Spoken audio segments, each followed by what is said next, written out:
Hello, everybody. Welcome to Triday's The Journey Conversations with publisher Kris Millegan. I am your host, A.W. Finnegan. With us today is Mark Harris, author of an amazing book, Houses of the Holy, A Nightmare Web of Hate, Crime, and Child Abuse, available at Triday.com in the usual sellers. This is an unprecedented story of one man's survival in his struggle against the power of the federal government, state government, the extreme right, the religious right, the mob, and the cult of Freemasonry. It is extremely well documented and focuses on unholy alliances and the stranglehold religion and money have on politics and law enforcement. It exposes a legacy of hate and corruption in the religious right and Freemasonry. The colorful cast of often cartoonish characters is compelling and will shock and entertain the reader. It includes a federal convict engaged in a life of crime, while local, state, and federal authorities run around in circles cleaning up after him. George W. Bush's former attorney, the son of a mobster who's a known associate of Santo Trafficante Jr., the son of the racist doctor who chose the first astronauts. Former Governor Rick Scott, the U.S. Acting Assistant Attorney General and future Acting Attorney General, and a parade of religious leaders willing to commit crimes to protect a monster, and many others. Mark Harris is currently an instructor of corporate pilots around the world for a large corporation. He is also an FAA examiner granted the privilege to issue licenses and type ratings and teaches several safety-related specialty courses. He has a bachelor's degree in physics from the University of North Georgia, where he graduated magna cum laude as the top physics graduate, and a master's degree in aeronautical engineering technology from Arizona State University, where he calibrated the university's wind tunnel. He's a decorated former Air Force Special Operations pilot who served in a combat zone. And now, Kris Millegan. Wow, Adam, thanks very much. And, we really appreciate Adam stepping up here. This is, Lord have mercy, 100 and something journey we've been doing here. And we really appreciate you stepping up, Adam. Now, Yep. Mark, Lord have mercy. You know, so how'd you get yourself in this mess anyway? And why did you want to do something about it? How I got into the mess, well, I guess, depends on how far you want to go back, but, I married into something without knowing what I was marrying into. Uh, Really, how I got into it was just trying to protect my kids. And that's why I wanted to do something about it. It's because my kids were victims. They witnessed other children be victimized. I discovered a pattern. I discovered other related cases. Some of those are foster kids who are missing, some who disappeared in the middle of the night. I believe it was in 2001, leaving a house full of child pornography and computer and camera equipment behind. I have concerns with what happened to those kids, whether they're even still with the living. Um, and So I want justice, and I don't even know what justice looks like anymore, because you've seen the mushroom cloud of this that expanded from to California, to Washington, D.C., to the Office of Attorney General, even some people speaking for the White House, top Justice Department officials, lying, spending, stonewalling, deflecting. And I mean, the idea that these people are going to be somehow held accountable and go to prison or be disbarred or whatever, I'd be foolish to believe that, but at least maybe I can hold them publicly accountable. So. Yes, indeed. And well, I've been chasing some of this corruption for quite some time. I mean, I started this because my daddy was a spook, and he told me some things I didn't understand many years ago. And I mean, it took me 20 years, to understand what he told me, because there really wasn't. He started telling me that, the intelligence agencies were running drugs and different things. And, so I started looking into a subject I called CIA drugs. Okay. And then I found out in CIA drugs, you had kind of two uh, lanes, you might say. You had one where, they're importing narcotics and stuff like that. Um, and then one called the dark side, okay, where they were using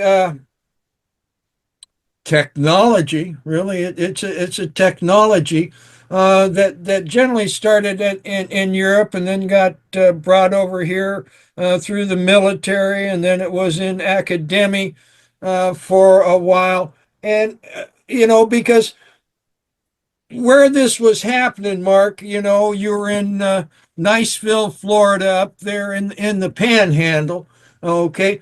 And one thing that came out of the Panhandle was there was this group called the Finders, okay, that got they were in around Tallahassee, and it led back to again a group of people using the occult and then using foster children, okay, for some nefarious reasons. Okay, one of them, could be to create honey traps, okay, where you blackmail, okay, politicians and other power brokers because you want them, to do a particular uh, thing, okay, and you can't get them to do it through just normal politicking, okay. So, once I heard your story, I says, well, it seems that,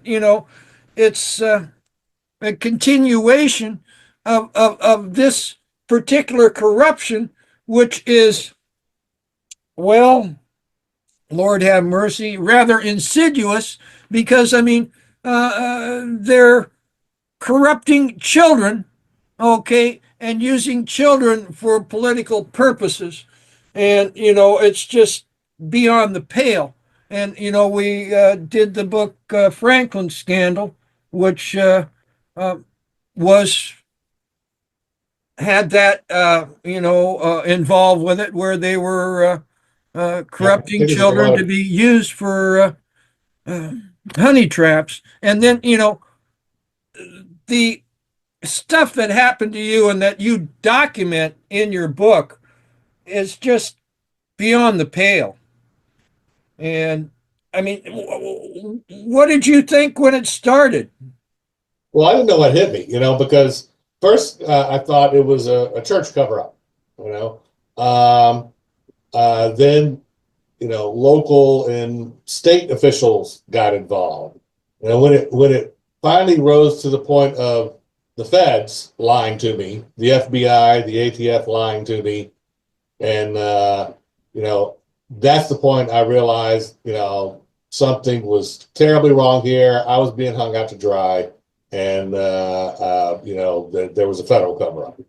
But it took a while before I got to that point because it was a series of escalations. It started out with child on child sexual abuse that was a symptom of adult on child sexual abuse. The investigations got shut down. I was forced to file a restraining order.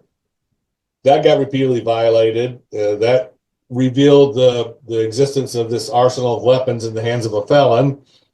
It led to the kidnapping of my kids, and it just kept escalating and escalating and escalating until it got all the way to Mr. Eric Holder himself. So, right. Well, you ended up. I mean, you were a pilot, okay, mm-hmm. and were working flying planes, and this whole rigmarole affected your ability to fly planes.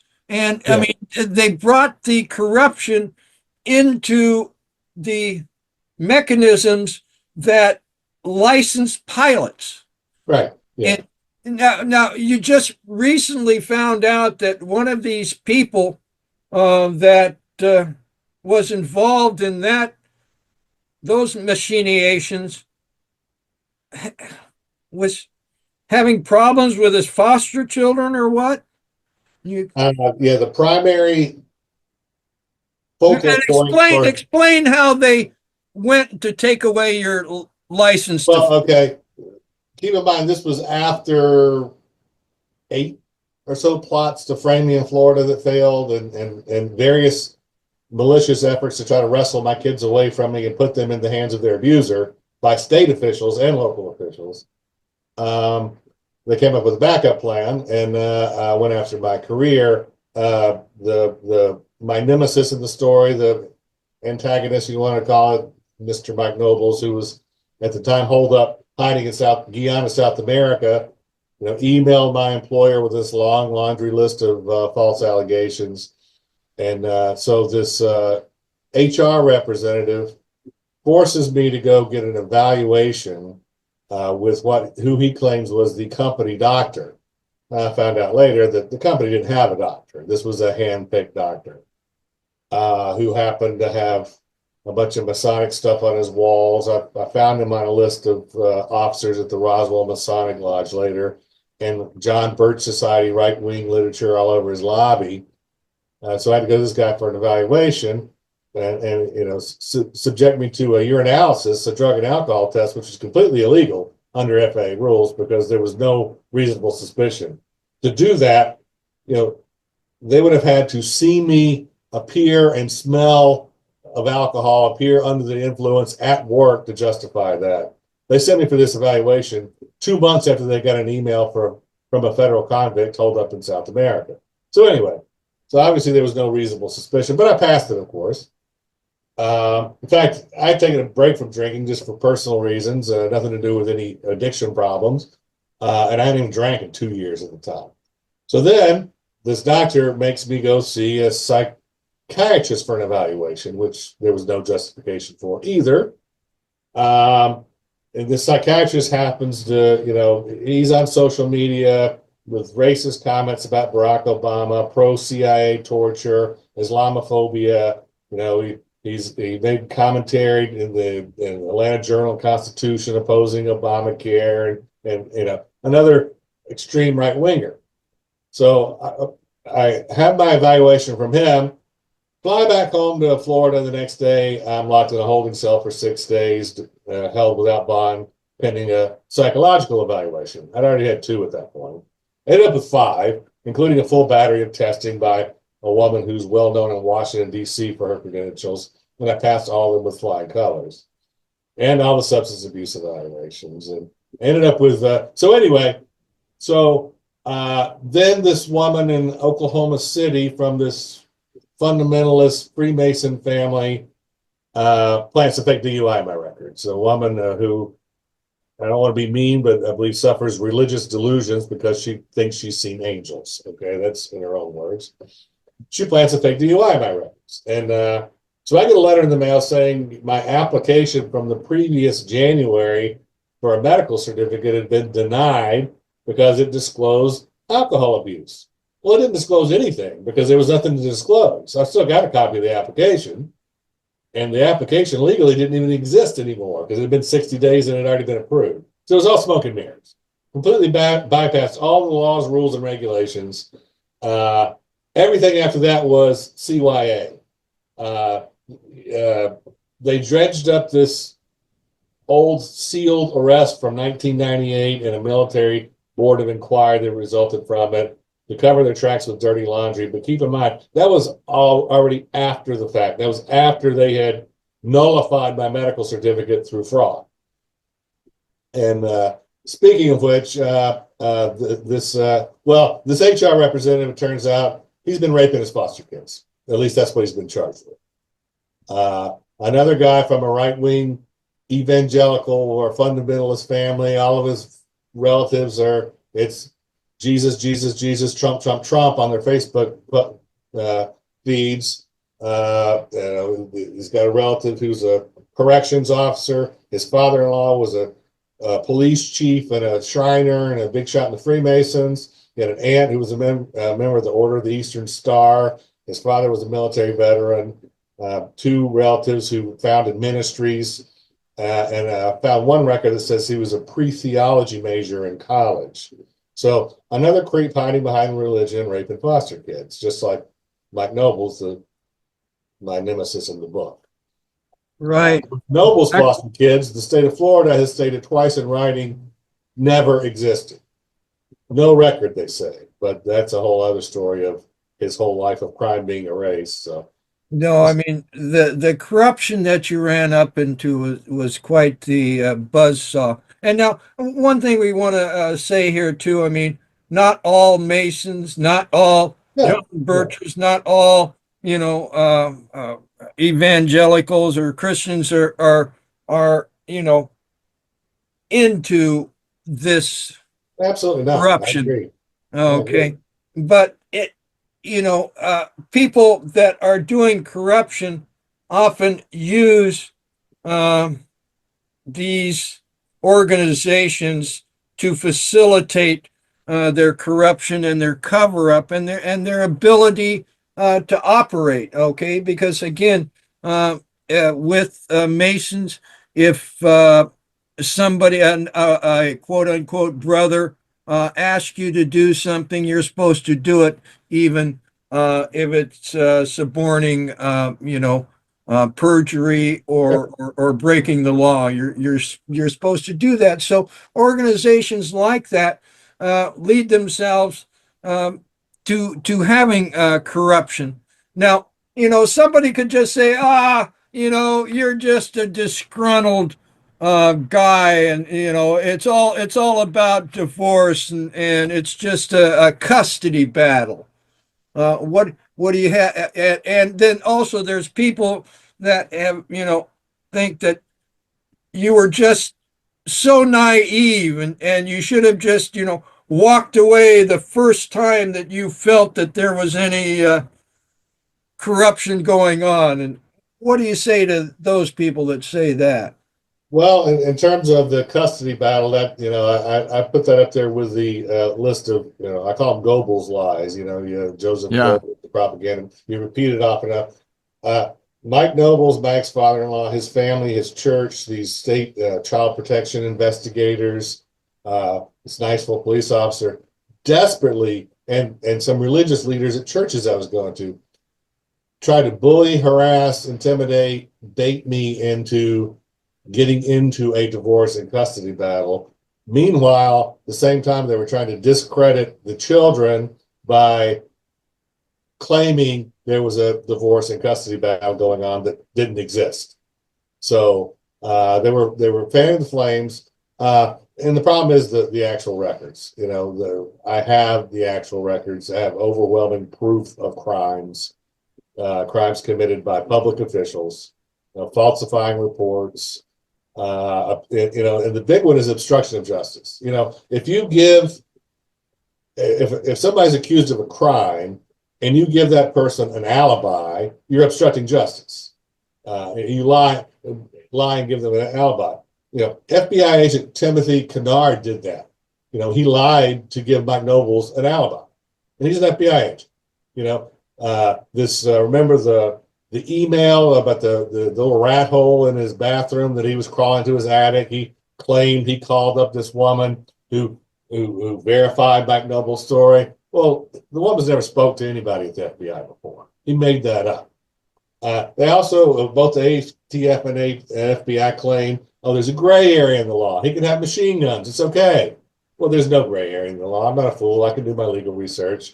I read a background check. I paid for a background check service to confirm that this HR guy, who went on to be a big shot at Delta Airlines, by the way, that's where he was working when this happened, was the same guy, and it was him.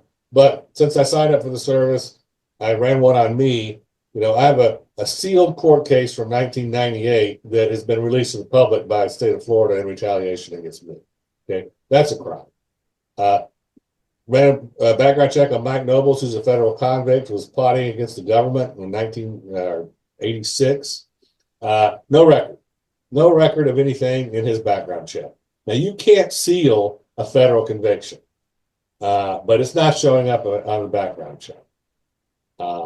So now, do you worry about your safety, and do you worry about standing up and talking about this corruption, and naming names and saying, hey, you guys did this to me? I mean, what are you looking to have happen by publishing your book?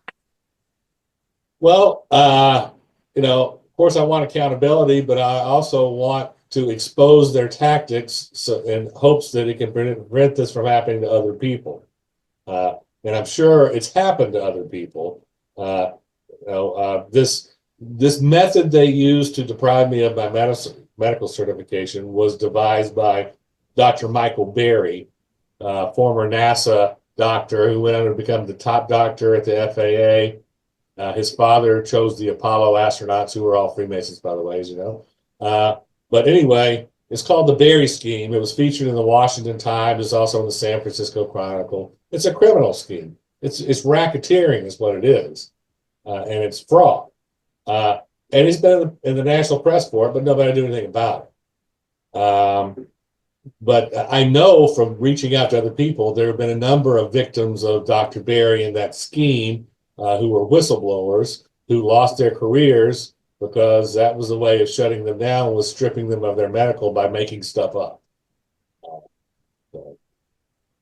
Wow. So, In my case, they made up a fake DUI, and then when they got caught in that, they backpedaled and then made up a fake medical history of alcoholism, claiming I'd been received some kind of treatment in the military, which never happened. There's no record to support. So, and why would they do this? to control me, to discredit and control me, to make you do what? Well, I mean, they held the puppet strings, of my career. First of all, they've been trying to discredit me as crazy, and that failed through all these evaluations. So, label him the disgruntled alcoholic. Well, that's the next best thing, I guess. Plus, they had total control over my career. And all of this was initiated right after Mike Nobles emailed them. Yes. Yeah. Oh, Yeah. And they admitted that was why, even though Kenora Frett of the U.S. Department of Labor turned around and claimed later to cover Mike Noble's tracks that it was a passenger. Well, there's no record of any passenger ever making a complaint. The company's gone on the record in writing that no passenger ever made a complaint against me. Nobody but Mike Nobles ever made a complaint against me. I had an excellent reputation with my peers and with the management of the company and everything. Was well liked, well respected. And until they engaged in the CYA and smear campaign, and I ended up losing most of my friends there and everything else. Right. And well, you were trying to work things through with some of the local churches and the local people there, and you were talking to them. And I find it so interesting. A lawyer came up to you one time and said, "Hey, you're dealing with a cult." Okay. And then another time somebody drives by you in a parking lot and rolls down the window and says, "Hey, get out of here. You're dealing with a cult." Okay. And when you look at what happened to you, I mean, it's quite obvious that this quote unquote cult had the place wired, for their own aggrandizement, or however you want to say it. I mean, they controlled, the strings in that community. Yeah. Well, I was amazed. Yeah, I was amazed at that. It's just how much they were able to control through so many of these people, just everybody covering up for the next guy and just all protecting Mike Nobles. And it was just wild. Just the number of people who got their hands dirty for this one man is just staggering. Again, it ended up going all the way to Washington, D.C. So, obviously he had dirt on people. Was he an informant? I had one creep at church who was trying to manipulate me and play manipulative games, even gave me a cell phone that I think was tampered with. And he kept trying to convince me that Mike Nobles was a government informant. Certainly a lot of indications he was. I know he acted as an informant in 1986 in a case. Maybe he'd been an informant ever since. I don't know. But again, like I've told Kris, this quit being about him a long time ago. There are a lot of Mike Nobles out there. This is about the system that didn't protect my kids and other kids, that has been willing to engage in flagrant corruption at every level. Well, let's talk about your kids. Okay. I mean, what did they start talking to you about? And then what did you do? And then what happened to you? And how are your kids today? Well, first they started talking about the guns and the gun room. He had a rat hole, going down to a series of bunkers on his property. He had a drug lab there. Gabe called it Pawpaw's Science Lab. He didn't know what a drug lab was, but what he drew pictures of, my son Gabe, he's autistic and artistic, photographic memory, uncanny photographic memory, very gifted artist. And so even when he was 7 years old, he was able to draw these things. And it's just the way he thinks. He didn't just draw pictures of his drug lab. He numbered the steps in the manufacturing process of the drug. Mix this, heat this, cool this. He had it down pat. This arsenal of guns, gas masks, machine guns, grenades, all this stuff associated with the extreme right that Nobles had been involved with, was convicted of being involved with back in the 80s. So he never stopped. All this stuff was very consistent with each other and with his past, and as an ATF agent told me, consistent with his FBI file.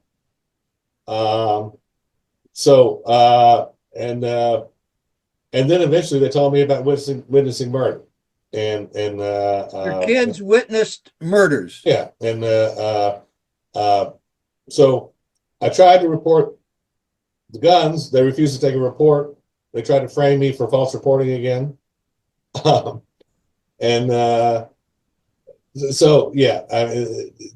same thing happened when I tried to report the murder. I was threatened. They threatened this crooked cop, Joey Forgione, who was running around cleaning up after Nobles. Threatened to go after my job, threatened to sue me, threatened to arrest me if I filled out an affidavit. And then Nobles ended up skipping the country, and I decided to go ahead and report it anyway. And so nothing happened, no investigation. I sent certified letters to the Okaloosa County Sheriff because this murder that my kids said they witnessed, and there's zero doubt in my mind that it occurred, was in Okaloosa County. To the Niceville Police Chief because it was in the city of Niceville, and to the Walton County Sheriff's Department because the place they identified where the body was disposed of was in Walton County. They all refused to interview my kids. And didn't he describe a police officer helping? Yeah, when they ended up arresting me when we found the site, they hit the panic button and threw me in jail, and forced my kids to testify. And that's one of the things. Gabe dropped a bombshell. He said that there was a guy there. He said, how bad guys sometimes dress up like a police officer. Well, he wasn't dressed up like a police officer. You can be sure he was a police officer. I think I know who it was. But Yeah, described him too, and how moving that body. Yeah, I mean, kids, they don't make that kind. I mean, he said it smelled like 10,000 rotten squid. He described the decomposed state of the body, what the sunken in eyes creeped him out, the insects. I mean, every detail. His grandfather, cleaning his car out, pressure washing this utility trailer, deodorizing his car, going and washing his clothes, the grandmother scrubbing the carpet, the blood out of the carpet, and then eventually removing the carpet from the house, which the carpet was removed because I was there shortly after that and witnessed it. So, there's no way that they just made up all those details. Not to mention the fact that this tree in the woods where they say, they witnessed this lynching of a corpse was there. We found it. It was exactly as Gabe described it in advance, every detail. So. Yeah. And one of the things that really shocked me was just how they were able to control the court process. And, you had like therapists testifying saying, yes, there was abuse. Yes, there was abuse. And the judge just like, case closed, dismissed. Yeah. Yeah. I mean, in that last case, you had two therapists testifying, and I submitted transcripts from two other therapists who had previously testified, their psychological evaluations, diagnosing them with PTSD. The judge even had a death threat in writing in his hand, and he would not grant me a restraining order. So, Wow. Wow. So That, well, how did you survive all this? What was it in you that enabled you to fight this evil, we might say?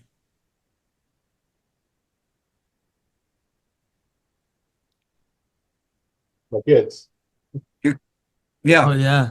That's Yeah, it. your kids. The soccer jersey.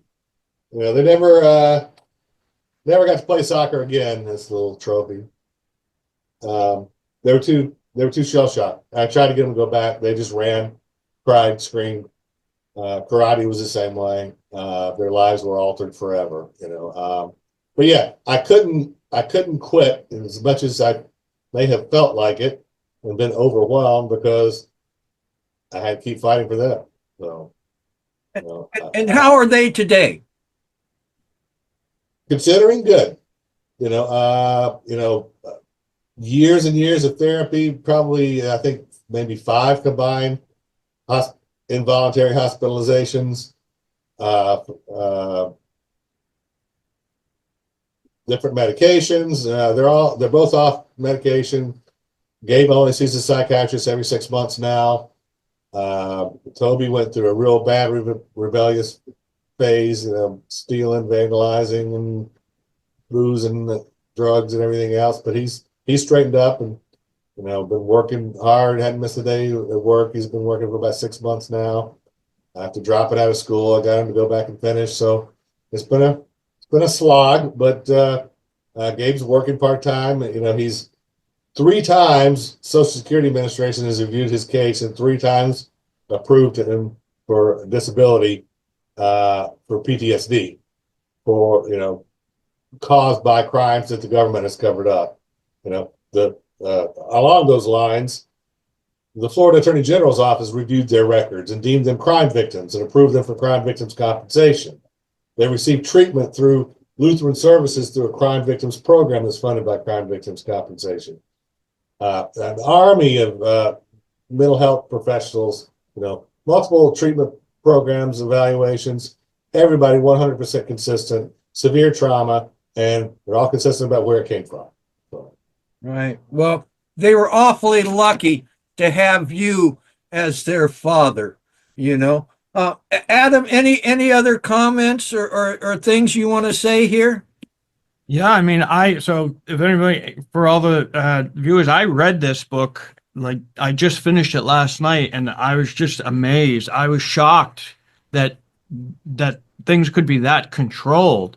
And I was just, wow, he made it through so much. I mean, just years and years of them targeting him, trying to destroy him. And he just kept getting up and kept trying to fight for what was right. And it was, he an honorable thing, and he's a warrior for what he did. And his kids too are getting to where they are and just surviving all that. It's just wow. well, the Amen. last time they knocked me down, I was down for years, but I finally got back up and hooked up with Kris. And um, Yeah, this was an one thing I don't amazing want book. to completely overlook here. I was hesitant to even put this in the book because you know I don't know, people are going to try to discredit it because of this, but the fact is, it's a reality. It's a reality. This man at this Knight Templar place, they have all these Knight Templar name corporations. The houses numbered the year Knight Templar were founded. All this Knight Templar nonsense, which to me is white supremacist, Ku Klux Klan type nonsense. We're not talking the Illuminati here. I don't think we're talking. If you look at his background, his backwoods, Alabama, Ku Klux Klan, Posse Comitatus, Patriot Network, the Order, all those groups overlap. But anyway, in the middle of all this man has this trophy. He has this pair of guns, a rifle and a pistol, in this case, in this glass case with pictures of, with newspaper articles of the Kennedy assassination. He tells my son that this is a hero's gun and it's a gun that kills the president. Now, there's no way I can even prove that gun existed. It's just my son's account. But I know my son was telling the truth. He's drawn a picture of it with, with his photographic memory. So the question is it plausible? Well, I hope we did a good job in the book. I tried to tie these tentacles together, but you've got multiple anti-Castro Cubans. You've got multiple tentacles reaching into the CIA. You've got the son of a known associate of Santo Trafficante Jr. and a whole bunch of other mob ties. You've got George Bush's attorney sticking his nose in a case of domestic violence. There's a lot of reasons to believe that trophy was real, and that may have been a motive or the motive of the federal cover-up. So I'll just leave it at that. Yeah, that was amazing. And you included a picture in the book. I saw that. That was it's really drawn, something. so. Yeah. But again, you've got all these tentacles to the CIA, to the extreme right, John Birch Society. Now, I'm a firm believer in Dr. Jeffrey Caulfield and General Walker, that the extreme right and the mob were behind the Kennedy assassination. Probably the CIA too, I don't know, but are elements within the CIA. But anyway, you had all these forces sort of intersecting with this man and that house. So, well, it's a story beyond belief. I agree with that totally. That happened to you, and I mean, you don't just tell the story, you give a whole bunch of documentation, and you have a whole bunch more, and getting this story to print. I mean, you started, working on it yourself. You tried to get some ghostwriters. The first one you hired, they quit at the start. You talked with people in Hollywood. They thought it had some merit. She just quit. She said her brakes went out and she had a concussion, and then she vanished. So, take that for what you will. So Right. And then when I got involved, you had a gentleman that you had hired, and yeah. and I concurred, and we went with him, and then he soon passed away in a motorcycle wreck. So, the book is called Houses of the Holy. Okay, a nightmare of web of hate, crime, corruption, and child abuse, and it's beyond the pale.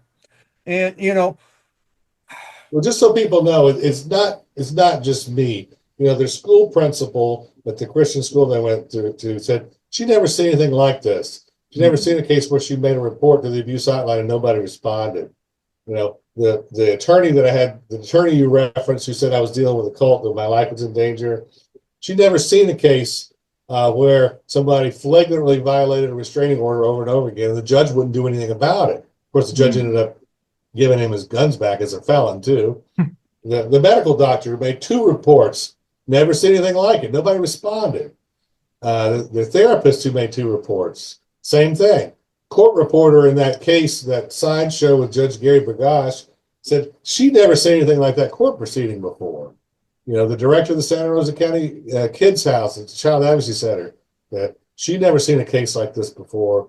The Mike Johns, the director of the Mustard Seed Counseling, who I was going to in Georgia for this program they put me into, had never seen a case where somebody had been put into a program who never had a DUI, never had any diagnosis of alcoholism. He said, I was in an aftercare program, but I never received care or a diagnosis. And you had to go to AA meetings and stuff too, right? Hundreds, yes. yeah. Well, we can only we got to think about our listeners. Everybody's got things to do, and but we need to put this out there. We need to put this truth out there. We need, people need to understand what has happened when some people have stood up to this quote unquote cult. And we should be careful when we're dealing with cults out there. So onwards to a better future for our children. Onwards. Well, in a 2-year period I just read last night, 2018 to 20, 71,000 foster kids went missing, and 51,000 those weren't even reported. Amen. Home shy.